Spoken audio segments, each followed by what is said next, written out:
கோயம்புத்தூரில் ராசிபாளையம்ங்கிற ஒரு ஊராட்சியில் அரசு தொடக்கப்பள்ளி இருக்குது. தொடக்கப்பள்ளிலாம் தெரியும், 5ஆவது வரைக்கும் தான் இருக்கும்.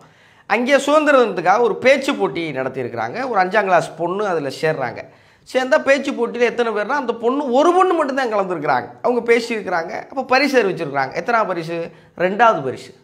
இதடா கொடுமையாக இருக்குது, கலந்துக்கிட்டது ஒரே ஒரு பிள்ளை, அந்த பிள்ளைக்கு 2வது பரிசு அப்படின்னு சொல்லி இந்த பாப்பா அழுகுதுன்னு அவங்க அம்மா இது என்ன டீச்சர்னு விளக்கம் கேட்கலான்னு பள்ளிக்கூடத்துக்கு போயிருக்கிறாங்க.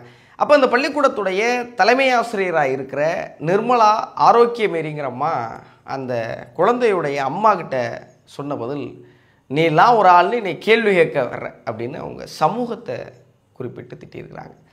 எவ்வளவு கேவலமாக இருக்குது யோசிங்களேன். பள்ளிக்கூடம்னு ஒன்றை உருவாக்கி எல்லாருக்கும் கல்வியை புகட்டணும்னு நினச்சதே பிறப்பால் இருக்கிற வேறுபாடுகள் இல்லாமல் எல்லாரும் சமமாக இருக்கணும் தான். தான் பாரதி சொன்னால், பாதகம் செய்வோரை கண்டு நீ பயங்கொள்ளல் ஆகாது பாப்பா, மோதி மிதித்து விடு பாப்பா, அவர் முகத்தில் உமிழ்ந்து விடு பாப்பாண்ணே. அந்த 5ஆம் கிளாஸ் பிள்ளை அந்த தலைமை ஆசிரியர் அதை செஞ்சாலும் தப்பு இல்லைன்னு நான் சொல்லுவேன்.